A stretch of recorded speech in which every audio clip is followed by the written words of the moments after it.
Before using any machine in the shop, you should read and understand the owner's manuals. This machine here is our mini planer or our molder. Whatever name you want to call it, most of the time we'll refer to it as our molder in the shop, but it is a mini planer. The difference between this and our big planer is that when we take the hood off and look inside, we put different profile blades on there. So let's go ahead and unplug the machine and look inside here. So to get the guard off, there's a rod that sits right here on the side, a little black handle on ours. You're going to pull that out, and when that rod comes out, now we can take the dust hood off and the guard, and we can get access inside the machine. So set the guard down on the floor or somewhere where it's not going to get damaged. As we take a look inside here, we can see that the cutter head has a profiled set of knives on here. It's not a flat blade like a regular planer would have. And so we can choose from a variety of different blades to put in here to make moldings for our project. So over here on our wall, we have a variety of different profiles laid out for example for you to better understand what the knives or blades that you pick might do. And you see they're all numbered for a reference for you. And if we look over here to the right, we'll see the shelf that holds all of our knives or blades. Now, we need to be gentle with these and make sure they're on there nice and secure. They are carbide, so they're hard, but they're brittle. So if we drop this, these teeth or blade could crack or get damaged. So we want to make sure we're careful with them. We're setting them down on a firm foundation or making sure they're hooked well on our board. So if we pick a set of knives out that we want to use, we can look at them, and on there should be scribed a number. And we can come over here to our examples and look to match that number. So this one is WM74WH. So if we look around on our example wall, we'll see up here at the top, we have some 74 WHs here, the one that we're looking for. Now these are all made with the same set of knives. The knives are just set up in a different orientation in the machine. So if you'll notice on this one, the big cut is here, this big bulge is here, and it's flipped around and the big bulge is on top of this one. So it's the same set of knives, just oriented different in the machine, so our extra material is off to one side or the other.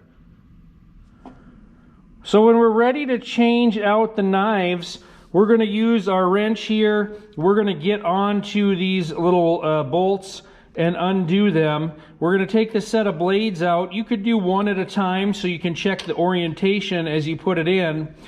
And so we're going to go ahead and take out this one, and then we'll install the next knife. Be careful as you're undoing these bolts.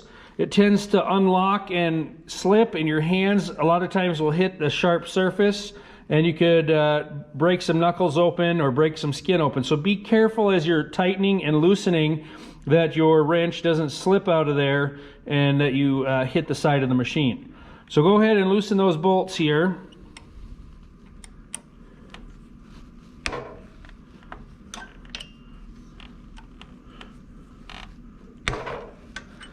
I got them loose. Now I'm going to untighten them. All right, so we've got our knives out. We can take and exchange this one for the one that we want to use, or maybe this is the one you want to use.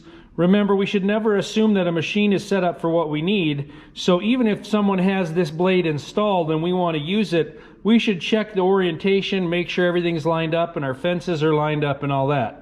So never assume a machine is set up for what you need. You, the operator, should be setting it up.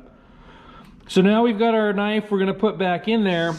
It doesn't matter which holes I choose to use, as long as both of my blades, when I am done, are in the same position on this drive shaft here. So if we want to line it up over here and have our cutter mostly on one side or the other, it really doesn't matter, as long, again, as they line up on both sides of that drive shaft. So we're going to start to tighten this back up. Now, if we notice here, the bolt hole and the bolt itself are two different sizes. So there's a little bit of play in there. So as we install this, there's going to be a little bit of slack in the blade that we need to account for. And we'll talk about that here in just a minute. So we're going to go ahead and get these started. They should go in nice and easy. We don't want to cross thread those holes in there. All right, now we need to talk about the orientation or the placement of the blade. So I talked about that slack, and so you can see if I can move the blade here a little bit from right to left. And so it doesn't matter which way I put that slack, I'm going to put it the same on both sets of knives.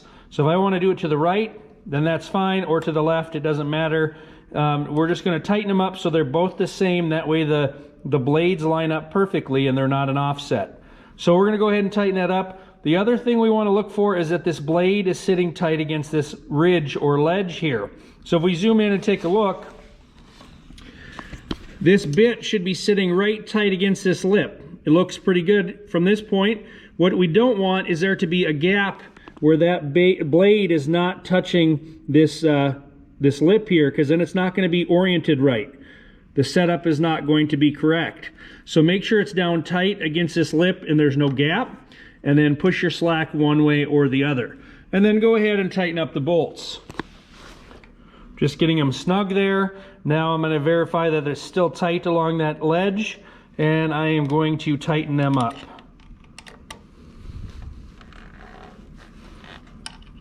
Be careful that your wrench doesn't slip and that your hands don't hit the knife surface or part of the machine. Now we're going to rotate the blade around and check the other side. So again, this is the same knife that's on the other side, but we're going to check its orientation because I was not the one who set this up. So we want to make sure that it's set up for what we need. So I'm going to go ahead and loosen this.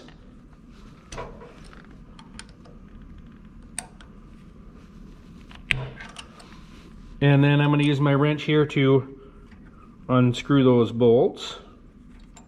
So again, at this point, you would swap out your knife for the set that you want. We're going to just put these same ones back in. Again, the holes don't matter as long as our blades are lined up with each other. So I can see looking down here in this first set of holes, that's the holes from the bolt on the other side. So that is the two holes I want to use to match up so my blades are in the same spot. So I'm going to use those top two holes. I'm going to line up my blades and start putting them back in with those bolts. I'm going to snug them up with this wrench here. I'm going to make sure my slack is the same direction as my bottom set of knives and go ahead and secure those.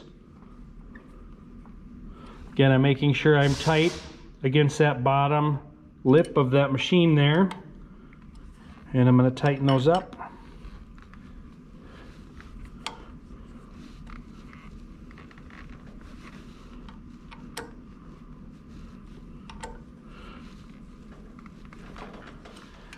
So now our blades are installed. We need to make sure the orientation is right, and the way to check that is that the cutter is going to be rotating in a certain direction, and we should be having the lead edge be this sharp edge. So the following edge, the behind edge, is going to be this one that has the angle on there. So as I'm standing in the operator's position, and this is my in-feed table going into the machine, my beveled edge should be towards me on the top side, and the sharp edge should be away from me. So as I come in and look, you can see that beveled edge right there. That should be towards me. And this sharp edge here, the cutting edge, should be away from me. We're going to be feeding the workpiece in opposite the way the bit spins. That way we can control the cut a little bit better. So if you have a blade in upside down, it's not going to cut very well. So you want to make sure that on the top side, the sharp edge is out towards the outfeed table.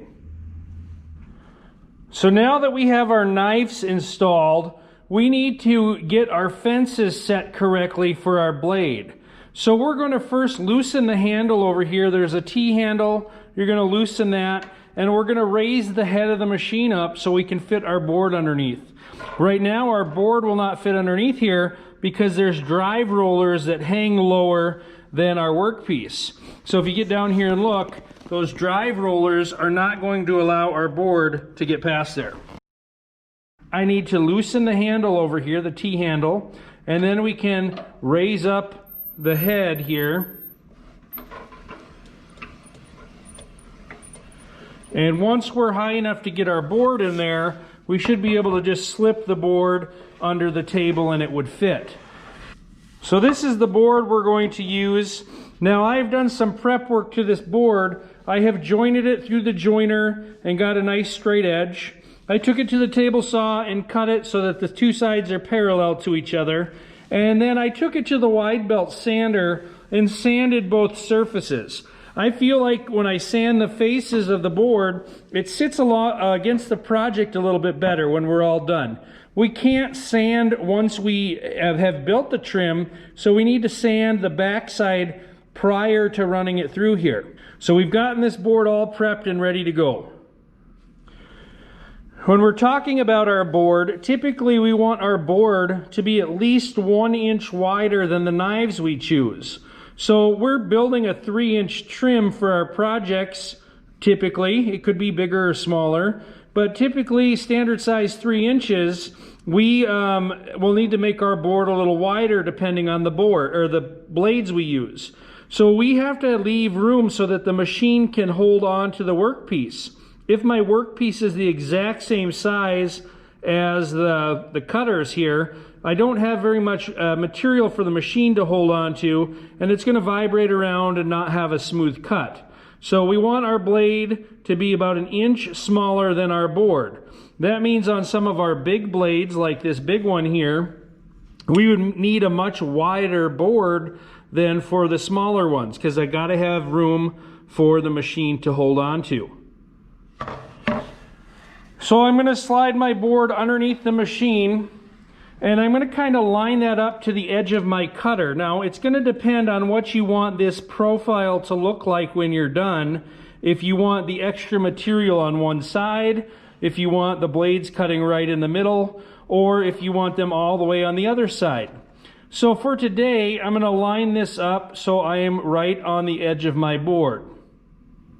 So for today, I'm lining up the edge or the tip of the cutter here, just this outside edge, with the edge of my board. If we look in here a little bit closer, you can kind of see what I mean. The edge of that knife is kind of about even with my board there. That's what I'm going for. It's not going to leave me a lot of extra material on top. It's going to kind of create a nice flat edge. So I've got my board roughly where I want it. Now I got to take my fence, and I'm going to start with this fence that's nearest the motor here, and I'm going to make sure that's lined up. My handles need to be loose on both sides, and I'm going to kind of put it in there straight. So what I'm looking for now is that this fence is nice and straight as it goes through the machine. And the way we're going to tell or do that is I'm going to take my tape measure, and I'm going to measure from the edge of the fence to the edge of the table. And I'm going to make sure that that fence is straight. So right now I'm going to set it about 2 3/8 based on where I saw my blade and my board. So 2 3/8 from the fence to the edge of the table. And I'm going to tighten that up when I'm happy with that. Then I'm going to go to the other side and do the same thing.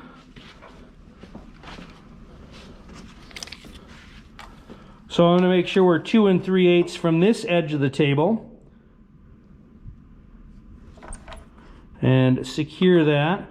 And then once this fence is tightened down, I'm just going to verify one more time that after I locked it down, it has not moved, and that looks good.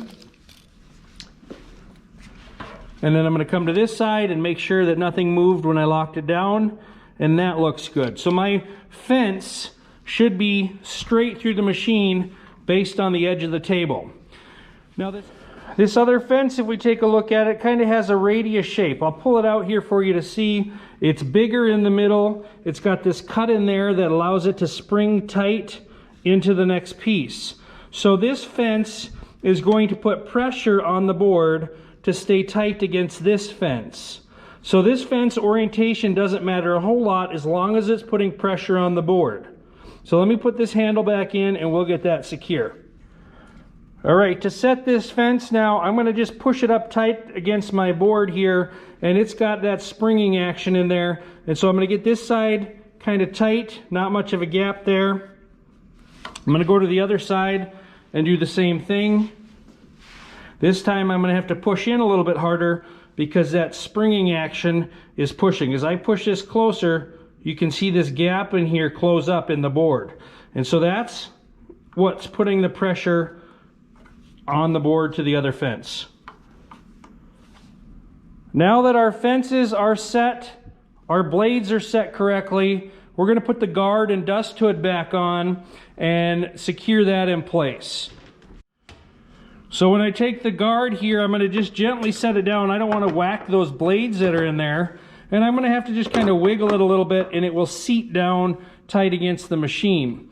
Now I'm going to take my rod, and there's a little hole right up here on the front part, and that's going to fit into the guard. Wiggle it around a little bit, and it should drive right in there. So now our guard is secured in place. We're going to hook up the dust hose because dust management is important. We want to make sure that we're not breathing all kinds of extra dust and that we keep the shop clean. So I'm going to hook up the dust hose, make sure the blast gate's open. We can plug in the machine. In our shop, we have one 220, 230 outlet here, and this is the only 220 or 230 volt outlet we have in the shop. And so there's two machines that share this plug. So if your other machine's plugged in, you'll have to wait till that person's done using it. If it's open, you're good to plug yours in. And it does have a unique plug-in. You'll notice that it looks a little different than a normal plug-in, that this one is turned sideways. That's so you don't accidentally plug this into a different power source. So go ahead and plug that in. Before we turn this on, we do want to review the warning labels on the machines to make sure that we're in the right frame of mind before we operate. So you can review those warning labels. There's two right here on the front side. There's one up here that says caution. So just go ahead and review those warning labels before you turn the machine on. The last thing we need to do before turning on the machine is set the height of the machine. So I've got my board here again. It's been run through the wide belt sander a couple times. We're going to measure with our tape measure, and right now I'm about 7/8 of an inch. So I'm going to take that number and put it into the machine. If I come over here in the operator's position on this pole right here, there's a yellow tape measure. So I'm going to watch this top edge as I spin the handle, and we're looking to get to 7/8. So there's the 1 inch mark, there's a 1/16 lower, and there's 7/8. That's going to be my first pass, the same thickness of the board. Now if you're using a knife that takes off a lot of material, we could raise this up. We could cut less than the thickness of the board, depending on how the machine operates with your bigger blades. So we're over here on the left side of the machine, and this is the control panel. So we have emergency stop, that sometimes that's pushed in, and that makes it so the motor doesn't start. And so you have some arrows on here, quarter turn, and that should be popped out. We have start and stop, okay? And then we also have this dial over here to set our feed rate. Now usually we have this pretty low. This will give us time to allow the board to get cut so that it's not tearing out the material. We don't want to go so slow that it burns the material, but we want to have a nice cut when we're done. We're going to go ahead and turn it on and let the machine get to full speed.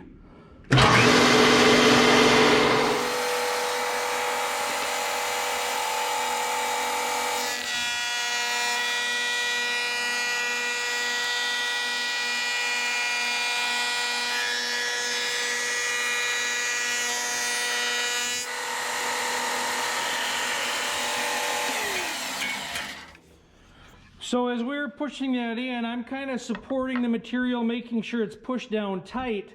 That way it's not vibrating around so much. I am standing off to the side. That way if my board shoots back, it's not going to hit me. We don't want to be standing directly behind the workpiece. Now, that first cut was going to remove the bulk of the material.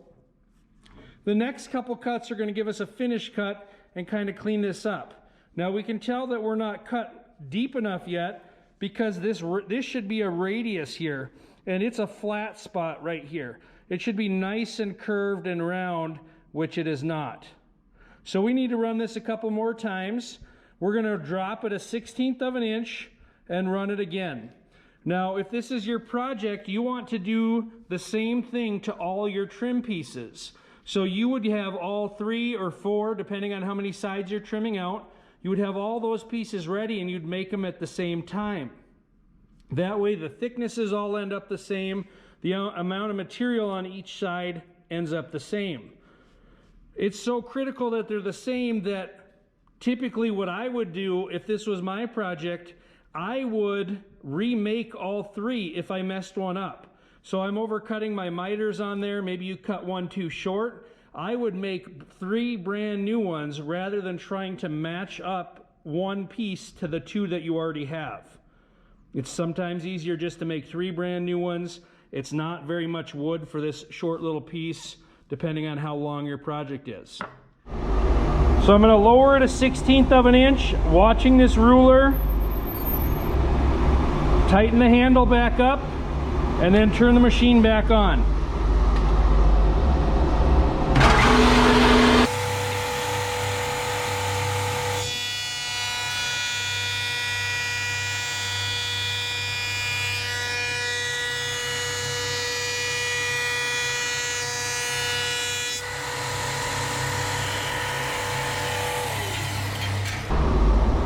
Now, as I'm looking at this piece, I now have a radius cut in here, but I may want to take that down a little bit more. Maybe you don't want it so thick.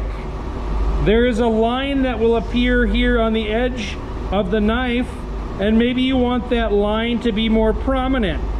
Okay, and so you could cut this deeper to get your desired look. We're going to run this one more time. We're going to lower it 1/16 and run it again.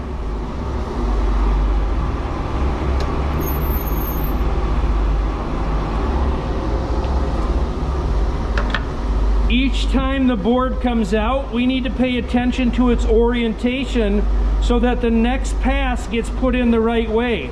You wouldn't want to accidentally put this in a different way. It's going to take off a lot of material and your profile is going to be ruined. You'll have to start over. So pay attention to the orientation so you get the next pass in the same way that it came out the other side.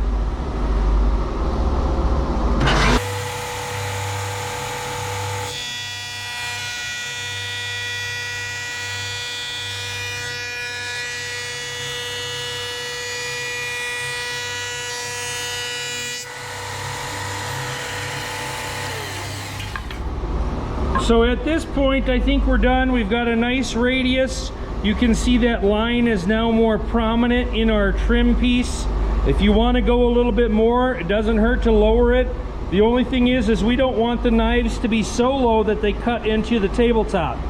But we could go thinner here. We've got plenty of room to make this trim a little bit thinner if you would like. So here's some different trims that have been run. This is the one that we just did. Okay, very little lip on the top side. Okay, a little prominent line there.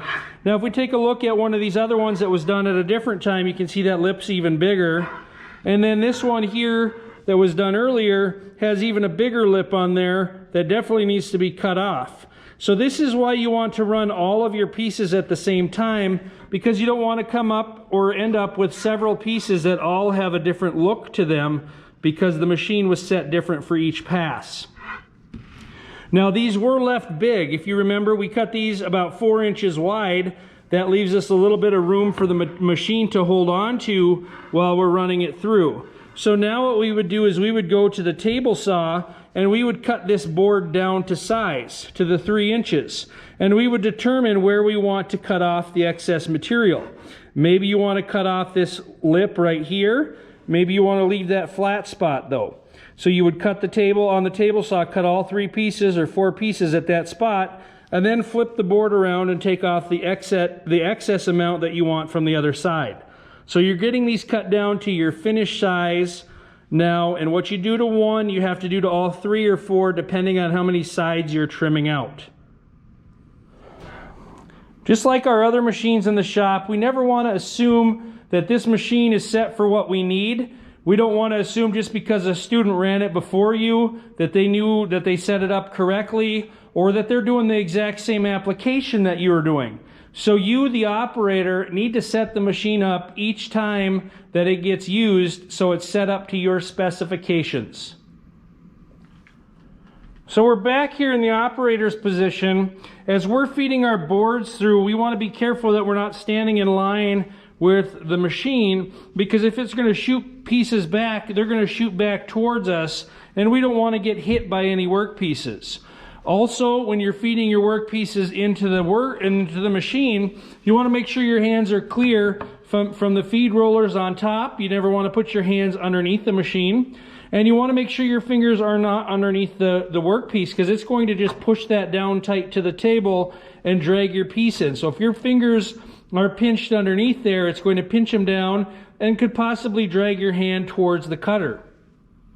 If you're running a piece through here and something gets stuck in the machine, please do not raise or lower the cutter head while the machine is running.